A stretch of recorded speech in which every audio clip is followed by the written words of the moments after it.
just a minute tonight and check out your driver's license. Is yours a real ID?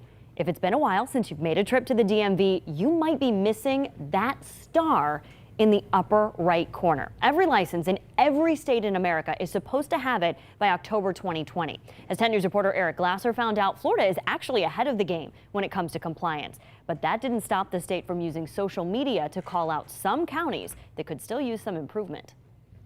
They took care of me. Yeah, everything came out good. Mike Molina is already Real ID compliant. In October 2020, that little gold star will be needed for folks like Mike who want to use their driver's license to climb on cruise ships, board planes, and more. I just was on a cruise last year, and I was able to use this. Our state has done a great job. Pasco tax collector Mike Fasano says Florida is way ahead of the game. More than 90% of the state's drivers, he says, are already Real ID compliant, in part because Florida started making the transition in 2008. So most people's driver's licenses have already come up for renewal. I would hope that other states will start following, because October 2020 is going to be here before you know it. Fasano says the biggest problem they run into is people not bringing the right documents with them. A passport or military ID will do. But without that, you need a combination of a social security card, birth certificate, or tax documents. And for married women, a marriage certificate verifying their name change. It might be a burden, but at least it's,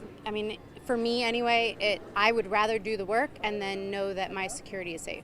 With just over a year to go before everyone needs to be Real ID compliant, the Florida Department of Highway Safety and Motor Vehicles is getting a little cute on social media, Twitter shaming or digitally dissing some of Florida's counties that still have a way to go. Fasano says while that encouragement is a good thing, the state probably isn't the one who should be casting stones. That's because until recently, the state was still renewing driver's licenses online without the gold star. And therefore, those people now are going to have to come back to that tax collector's office and renew their driver's license. A burden for those who haven't already gotten their gold star, a relief for those who already have.